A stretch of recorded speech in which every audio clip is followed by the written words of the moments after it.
Bonjour tout le monde, j'espère que vous allez bien, moi ça va super. Aujourd'hui on se retrouve pour une petite vidéo spéciale, mes achats du mois de novembre. Donc oui, comme d'habitude, comme chaque mois, vous me voyez montrer mes petits mangas, donc c'est parti.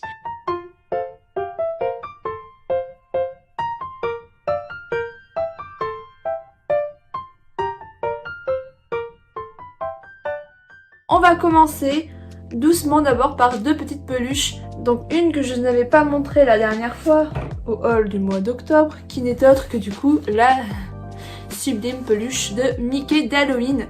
Voilà, je vous la montre enfin. Et la dernière fois je me suis trompée. Ce n'est pas le pantalon d'Astérix, mais le pantalon d'Obélix. Voilà, pour ceux qui ont dû se dire « Ah mais elle y connaît rien », non, je m'étais juste trompée totalement. Voilà, je la trouve magnifique et j'ai toujours la petite étiquette qui est juste magnifique. Franchement, je la surkiffe. Et dans le mois de décembre, au niveau du haul, je vous montrerai du coup la peluche de Mickey de Noël que je veux absolument et que je vais me prendre absolument. Ensuite, j'ai pris, comme d'habitude, je prends un Big Fit à chaque fois que je vais à Disney. Donc c'est une peluche qui coûte 30 €. Il y en a plusieurs. La dernière fois, j'ai pris Simba. Et là, en ayant vu le spectacle, le rythme de la vie du Roi Lion à Disney, j'ai craqué du coup sur Nala tout simplement, qui est juste magnifique. Voilà, on dit Big Fit parce qu'ils ont des énormes pieds et j'adore cette collection, donc voilà, la prochaine fois j'en prendrai une autre et vous verrez en décembre pour le prochain haul laquelle j'aurai craqué. Donc maintenant on peut passer au manga, donc j'en ai acheté 20, c'est pas grand chose parce que là je tourne, on est le 19 novembre, le 20 novembre, ce qui fait que j'ai pas acheté les mangas de fin du mois, donc ils seront en décembre, donc voilà, ça fera plus de mangas en décembre, c'est pas grave, on adore. En plus de ça il y aura mes cadeaux de Noël. Donc c'est parti. Je vais d'abord vous montrer 4 petits tomes que je me suis pris. C'est les Platinum Hand de chez Kazé par l'auteur de Death Note. Voilà, je me suis pris ces petits mangas pour mon petit copain. Voilà, comme il voulait les lire, que moi j'avais bien apprécié la série, je me suis dit autant les acheter. En plus les covers sont magnifiques et il y a un animé qui est sorti sur Crunchyroll. Donc voilà, faut que je le regarde avec monsieur pour voir si on le regarde ou pas. Mais en attendant, c'est un bon manga. Si vous ne connaissez pas l'histoire, c'est simple. C'est un jeune homme qui va... comment dire, je sais plus exactement, mais il y a un ange qui va arriver auprès de lui pour faire de lui le nouveau dieu. Donc en gros, il va devoir se battre contre d'autres personnes accompagnées d'un ange, donc d'autres candidats potentiels pour devenir ce nouveau dieu. Et du coup, on va suivre un petit peu tout ceci. Ensuite, bien sûr, chez Glénat, un manga que j'attendais, une suite que j'attendais, mais absolument que je voulais, c'est évidemment Tokyo Revenger, le tome 15, où la cover est juste incroyable et qu'on fait du coup la rencontre de ces deux nouveaux persos qui sont fort marrants et vraiment je les aime bien, franchement ils me font bien rire. De voir un petit peu, le visage sur la tête ne reflète pas du tout ce qu'ils sont et c'est vraiment super intéressant de voir ça comme ça. On avance vraiment beaucoup et c'est toujours aussi entraînant, j'ai toujours envie de savoir la suite, je le lis toujours en 5-10 minutes, c'est fini pépito quoi. C'est vraiment un manga que je lis et que je suis tellement à fond, que je le lis tellement vite et je suis toujours en mode à la fin en mode je veux savoir la suite, dis-moi la punaise de suite. Voilà, donc c'est toujours pareil, là on a toujours Takemichi d'amour qui essaie du coup de sauver ses amis, de sauver Mickey, de sauver tout le monde et essaie de comprendre pourquoi le gang est parti en cacahuète. Et il découvre un petit peu que c'est à cause de Kisaki, si je ne me trompe pas, voilà. C'est un peu à cause de Kisaki que tout tombe en patate, que tout s'effondre. Et aussi on apprend peut-être, on n'est pas sûr, que Kisaki peut également se téléporter dans le temps. Donc ça, ce n'est pas également, on n'en sait pas plus, on n'a pas plus découvert tout ça, mais en tout cas, on a aussi un magnifique, comment dire, un élément qui arrive du coup, comme quoi le frère de la chérie de Takemichi meurt. Là, on est en mode puit parce que du coup, notre jeune héros ne peut plus voyager dans le temps. En gros, là, c'est son dernier voyage possible, voilà, tout simplement. S'il retourne il peut plus retourner dans le présent. tant mieux parce que je pense qu'il est mort. Mais voilà, donc vraiment c'est une bombe atomique ce tome, on apprend plein de choses se passent. On sait du coup que Takemichi ne peut plus voyager dans le temps du coup, comme je viens de l'expliquer. Donc on sait qu'il va passer tout son temps à bien s'occuper du gang, à bien surveiller tout ça et essayer de voir pourquoi Kisaki fait tout ça.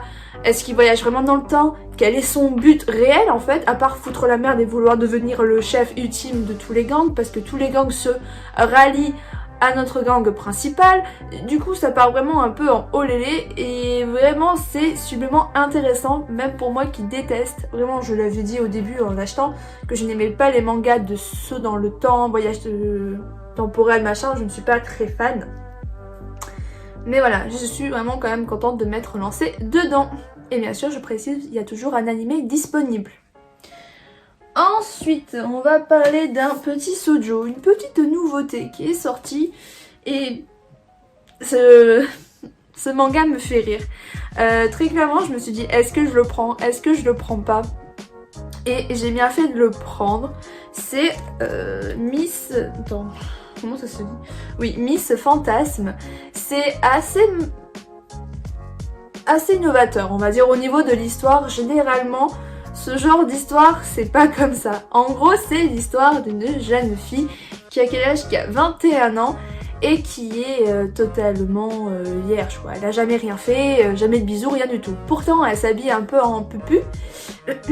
Et du coup, bah, tout le monde la prend pour une pupu. Et tout le monde pense qu'elle a déjà fait, ils mettent des rumeurs sur elle, etc. etc. Et le problème c'est qu'elle c'est tout à fait l'inverse, hein. Très clairement c'est une grosse quiche et tout ce qu'elle sait faire c'est fantasmer sur les hommes et fantasmer sur des éventuelles relations on va dire et c'est assez drôle parce que très clairement elle va rencontrer un mec à son boulot, donc elle est vendeuse de cigarettes, je pense que ça doit être que cigarettes, je sais pas, parce qu'en tout cas on voit toujours des gens acheter que des cigarettes, mais en tout cas elle est vendeuse dans un endroit. Et elle va tomber sur ce monsieur qui devait payer une facture. Et en fait c'est un acheteur qui vient de temps en temps et tout. Et elle va se rendre compte qu'elle a le coup de foudre pour lui. Et du coup elle a plein de fantasmes auprès de lui. C'est assez marrant parce que tu dis ah tiens il fait quelque chose. Ah mais merde non c'est un fantasme. Et t'es en mode... Voilà donc t'es en mode mais non c'est pas ça si... Et c'est marrant parce qu'on voit plein de petites choses en un seul tome. J'étais là en mode oh tiens c'est pas encore fini, on va en prendre encore quelque chose. Au final c'est son voisin, la meuf l'avait complètement zappé. C'est une grosse gourmande, ça me fume. Elle a une sœur etc. Elle a peur des insectes. On apprend plein de choses sur ce personnage, on apprend plein de choses aussi sur le mec. Comme quoi en réalité le mec est quand même intéressé par elle et il cherche à voir jusqu'où elle peut aller, ou je ne sais pas, il est en train de la tester et j'ai hâte que ça avance parce que franchement c'est super bien. Voilà.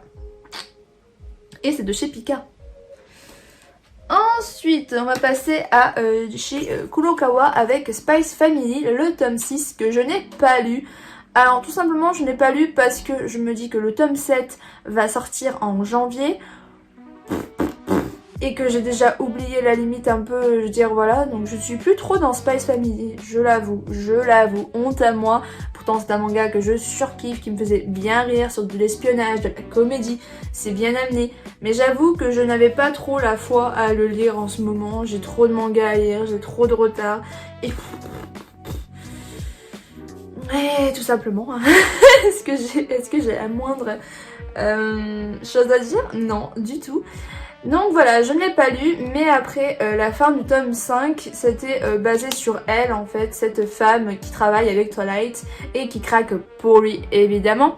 Et ça me fume. J'ai commencé un peu à bouquiner le début et c'est bien, oui, franchement je pense que je me le lirai un de ces quatre, mais je pense attendre le tome 7 pour me lire les deux directement, je pense. Ensuite, une petite nouveauté de chez Kaze, un isekai que j'ai acheté que maintenant. Parce que au début, quand je l'ai vu sortir, je me suis dit, est-ce que je le prends ou pas? J'ai regardé les dessins, ça m'a buté d'un coup, on va dire. En voyant les dessins, je me suis dit, ah non, ça m'intéresse pas de foufou. J'aime pas ce style graphique et tout. Et j'ai vu une vidéo d'un youtubeur, je ne sais plus le nom, qui présente quelques petits mangas de temps en temps et qui adore les isekai, et du coup il a parlé de celui-ci et ça m'a donné amplement envie de le lire. Le petit problème Pépito Machigo, c'est que je ne l'ai toujours pas lu. donc je ne peux pas vous en parler. Mais c'est Yakuza Reincarnation, le tome 1 évidemment. Voilà, moi les dessins en fait ça m'a un peu, évidemment faut que je me souvienne un peu clac. C'est pas mon style graphique de base. Mais je sais très bien que par exemple, le même exemple avec Beastar, je n'aimais pas les dessins et pourtant j'ai surkiffé l'histoire. Donc je me suis dit autant me lancer et essayer. Donc je vous dirai ce que j'en pense quand j'aurai le tome 2. Et si vous voyez pas le tome 2 arriver, c'est que je n'ai pas aimé.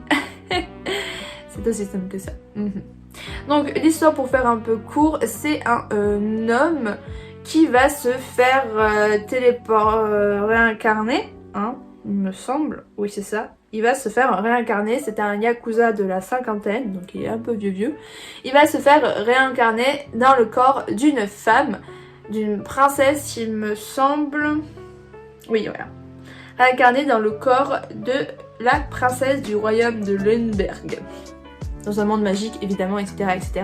Et du coup, elle va essayer un petit peu de vivre sa vie. On va voir un peu comment elle se débrouille. Apparemment, il y a plusieurs petits conflits et elle va pas se laisser faire.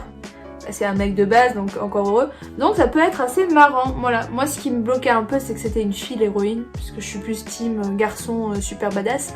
Mais bon, faut que je lise et je vous dirai ce que il en est quand j'aurai la suite. Voilà. À suivre. Ensuite, un manga que je n'ai pas... J'ai lu la moitié en fait, c'est Les Carnets de l'apothicaire, le tome 6. Comme on peut voir, j'ai lu tout ça en fait. Je suis en train de le finir. De chez Kiun. C'est un manga super bien, super bien amené, que je kiffe de foufou. Surtout que les covers sont juste incroyables. Donc dans ce tome là, on est un petit peu... je sais pas trop sur quoi on est situé.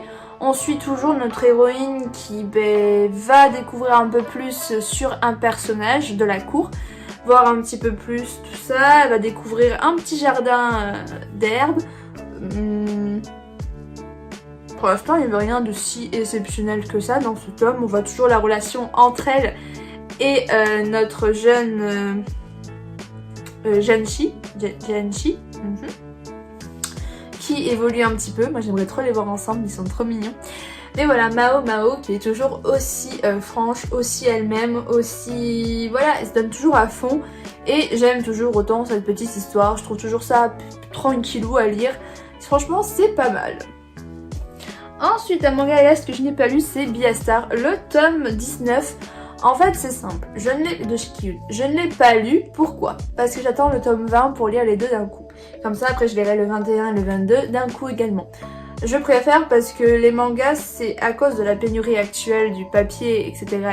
Les mangas sortent très longtemps après. Le tome 20 va sortir en janvier, par là. Celui-là, il est sorti début novembre, donc voilà. L'autre, il était sorti en septembre, il me semble. Donc entre, par exemple, le 18 et le 19, j'ai complètement zappé, donc il faudra que je me relise un peu le 18 et le 19 et le 20. Et après, je referai la même chose pour le 21 et le 22. Je préfère parce que très clairement, c'est des mangas où il faut vraiment être à fond dedans. Parce qu'il y a vraiment beaucoup de petites bubules à lire. Donc je préfère enchaîner, comme j'avais fait en fait au début de Beastar, hein. Clairement je me suis enchaîné 10 tomes d'un coup tellement que c'était bien. Donc voilà. C'est vraiment un manga que je conseille toujours de fou. Si vous ne connaissez pas Beastar, wouhou je raconte vite fait, c'est Zootopie version adulte, tout simplement. Voilà, je pense pas qu'il faut dire de choses de plus dessus, non. Ensuite nous avons... un manga que j'ai lu, Illuma à l'école des démons, le tome 10 de chez Nobi. C'est un... comment dire? C'est un bon petit câlin tout doux. C'est mon petit rayon de soleil. Je l'ai acheté le jour même, je l'ai lu. Vraiment, pour vous dire, je l'ai acheté. 20 minutes après, je l'ai lu en attendant mon rendez-vous. Je l'ai lu en 10 minutes à tout péter au sol, tellement que j'aime trop, tellement que c'est trop bien. En plus, comme il n'y a pas beaucoup d'écriture, ça va hyper vite. Et voilà, j'aime trop. Je conseille vraiment à tout le monde de commencer cette merveille. Donc dans ce tome-là, on a enfin la fin de l'arc Fête foraine. On voit enfin tous les monstres vaincus, on voit un peu le rendu de la fin, on voit du coup que le petit méchant de l'histoire, on va dire en guillemets, a été libéré. Donc la mission a été réussie pour eux et Illuma est sain et sauf. Il a réussi à battre la grosse chimère à lui tout seul grâce à sa bague, donc tout le monde le respecte encore plus. Du coup voilà, donc je suis contente que cet arc là soit terminé, j'ai hâte de savoir ce qui va se passer ensuite. Surtout que la cover est juste magnifique, j'aime trop ce manga, c'est vraiment... Ah, comme j'ai dit, mon petit rayon de soleil. Ensuite, un manga que je viens d'acheter, c'est Shi, le tome 6 de chez Kana. Donc je ne l'ai pas lu. Si, je l'ai lu. Non, je l'ai pas lu. Si, je l'ai lu. Ah bah si, je l'ai lu. Si. Je suis tellement bébête. Si, je l'ai lu. Autant pour moi. Si, je l'ai lu. C'est du coup la suite par rapport à leur mission en fait, à la mission des héroïnes. D'aller dans la tour et de découvrir un peu ce qui se passe dans cette tour, en gros pour délivrer, oui c'est ça, délivrer Tokyo. Donc on a l'héroïne du Japon, on a l'héroïne de la Chine, de la Russie et ah par contre je sais pas quelle héroïne c'est, je crois que c'est pas une héroïne du pays. On a l'héroïne qui est infirmière, je sais pas de quel pays elle est celle-là. Et t'as la meuf avec le sabre, alors elle... on peut pas l'avoir toute seule, mais non. Bon, bref. L'héroïne qui est là. Celle-ci, je sais pas si c'est une héroïne d'un pays ou pas. Mais en tout cas, l'histoire, ce tome-là va se porter sur elle et sa sœur jumelle. Donc on va en apprendre un peu plus de pourquoi sa sœur jumelle est devenue méchante et qu'elle veut détruire les cœurs des gens. Un peu bizarre ces deux personnes. Voilà, on découvre un peu plus là-dessus. On découvre de nouveaux méchants. Qui du coup, il y en a une, elle est hyper marrante parce qu'elle veut toujours sourire pour aider les autres. Et au final, bah, ça la rend mauvaise et on va découvrir un petit peu son rêve et l'héroïne de la Russie va l'aider. Voilà, on découvre un petit peu plus et on avance par rapport à cet arc-là et c'est vraiment pas mal. Voilà, j'aime trop Shi ou Shai, c'est pas mal. Ouh là là la pile. Ensuite, on va parler de un manga... Il faut que je vous explique pourquoi. Il y a un manga que je voulais découvrir et je me suis dit, bah, allez, c'est le moment de découvrir parce que j'ai acheté ceci. Mercredi, c'est dimanche, ceci. Le tome 12 collector de Bakemonogatari. Voilà. Le petit tome 12. Et je me suis dit, ouais, ce tome-là, il est super bien. Tu vois, j'explique. Je suis perdue dans mes trucs. En gros, je le trouve très très beau. La cover est magnifique. Et j'ai bouquiné le tome 1 où j'étais à ma librairie. Et je me suis dit... tu me donnes envie. Tu me donnes envie depuis un long petit bout de temps. Et qu'est-ce qu'elle a fait Bibibo? Bah Bibibo, elle achète le tome 1, 2, 3 et 4. Tout simplement. Donc, du coup j'ai acheté le tome 1 que je trouve magnifique et je suis à la moitié hein, comme on peut voir. Oui je sais, je lis plusieurs mangas en même temps, hein, voilà. Et du coup j'ai pris le tome 2. Et par contre le tome 2 les gars, s'il vous plaît, c'est écrit jaquette réversible derrière. Il n'y a pas de jaquette réversible, d'accord? Le tome 3 du coup ça c'est une jaquette réversible parce que cette jaquette est juste incroyable. Sinon normalement c'est... ça comme jaquette, wesh. Jaquette hyper moche. Je préfère la jaquette réversible qui est juste hyper canon. Franchement, elle est trop belle. Et le tome 4 qui est hyper canon aussi. Donc du coup, je me suis acheté les 4 premiers tomes et je suis en train de lire du coup le premier tome et j'ai du coup, blablabla, le tome 12 de collector que je n'ai pas déboxé. Et que je déboxerai, je pense, dans une vidéo prochainement. Alors, si je tiens à l'envers, on va y arriver. Donc, Bakemonogatari, c'est de chez Pika. C'est une œuvre qui me plaît au niveau du coup des covers, au niveau visuel des dessins. On va plutôt montrer un autre tome parce que j'ai peur de perdre ma page, je vous avouerai. Mais voilà, j'aime beaucoup les dessins de ce manga. Je les trouve super beaux. C'est bien appliqué. Et l'histoire était pas mal. L'histoire me donnait vraiment envie. Hop, je pose ça là. Je vais te présenter. D'ailleurs, j'aime bien mettre des belles pages. Donc, l'histoire parle d'un jeune garçon qui est dans un lycée, qui a en fait été mordu par un vampire légendaire, ou je ne sais plus, un grand vampire super fort. Du coup, le gamin devient immortel.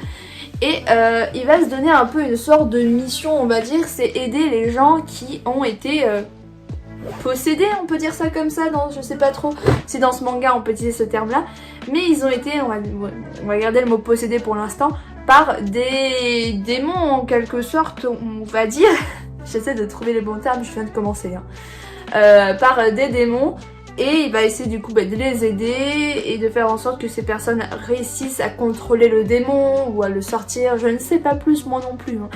Mais pour l'instant c'est pas mal, il a rencontré une jeune fille qui apparemment est possédée par un démon crabe chelou qui a absorbé son poids. Bon, il va pas comprendre la logique du truc, mais voilà, c'est un univers un peu fiction, science-fiction machin et tout, qui me donne extrêmement envie. Ensuite, on va montrer celui-là, oui.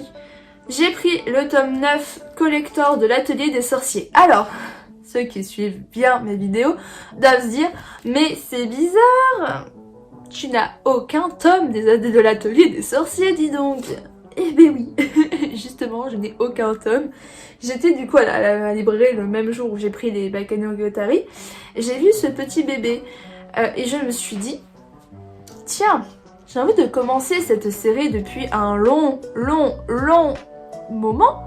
Pourquoi pas commencer, et vu que j'arrive à trouver un tome collector, autant le prendre, comme ça j'ai celui-ci.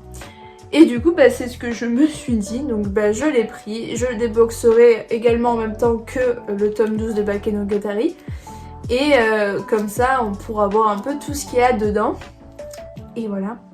Et bien sûr, j'ai commandé le tome 1 et 2 de l'atelier des sorciers, que je dois récupérer tout à l'heure, hein. Donc voilà, donc vous verrez les tomes 1 et 2 dans le prochain haul, et peut-être qu'il y aura d'autres tomes, qui sait. Mystère et boule de gomme. Ensuite, en avant-dernier tome, c'est un webtoon incroyable. J'ai trouvé un webtoon qui m'intéresse, à part ma secrétaire Kim. Du coup, ce webtoon, c'est une petite nouveauté, Crush of Lifetime. Le tome 1. Qui est juste ici, que je n'ai pas fini, hein. Comme on peut voir, évidemment, je suis toujours sur plein de lectures, hein. C'est du coup un petit webtoon, tout simplement. Je rigole, je vais raconter l'histoire, calme. C'est l'histoire d'une jeune fille qui veut être parfaite sur les réseaux sociaux. Elle a plein d'abonnés sur Insta. Et du coup, elle fait la jolie fille, les jolies photos, etc. Et à un moment donné, elle est en rendez-vous, il me semble, et elle va rencontrer ce jeune garçon qui est dans sa classe. Et elle va le rencontrer, il va gâcher son rendez-vous amoureux, bref, voilà. On va suivre un petit peu l'histoire entre ces deux persos et un peu l'évolution de elle. Comment elle va évoluer, quoi. Est-ce qu'elle va continuer à faire ça, la meuf fausse, en fait, parce que très clairement, elle montre pas qui elle est réellement, hein. Dans ses photos, c'est une petite selfie toute mignonne, mais en réalité, elle n'est pas du tout comme ça. Donc voilà, je vais vous montrer un petit peu les dessins. Comme il est grand, le livre, c'est plus compliqué de montrer. Voilà, je trouvais vraiment qu'il était joli et que l'histoire, je ne pouvais pas trop savoir ce qu'était l'histoire parce qu'il n'y a pas de résumé. Mais voilà, les dessins me donnaient envie, donc j'ai foncé. Et en dernier, je ne pensais absolument pas l'acheter. Très clairement, je ne pensais pas craquer dessus. Mais quand je l'ai vu, mon compte bancaire était en mode yes. Et moi j'étais en mode oh tiens, c'est bon, j'ai encore des sous, yes, je vais le prendre. MDR. 15 € ce truc. 15 € ce gros machin. Comme le webtoon qui coûte aussi 15 €.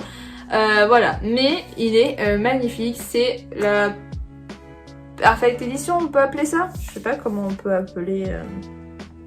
C'est une perfect édition, on va dire, ouais. De Midnight Secretary. C'est juste une. Voilà. C'est un manga que j'avais déjà lu il y a un long moment en bibliothèque, il me semble. Et du coup, je me suis dit, pourquoi pas l'acheter. Je le trouvais tellement beau. Regardez-moi ça, comment c'est trop beau. C'est magnifique, c'est énorme. Je ne sais pas combien il y a de tomes dedans. Je pense qu'il doit en avoir 2 tomes. Oui, je pense. Ouais, sûrement. Regardez-moi ça. Je tourne sur cette pépito. C'est par la mangaka Tomu Omi que je surkiffe. Je trouve que ces mangas sont magnifiques, sont super beaux. C'est de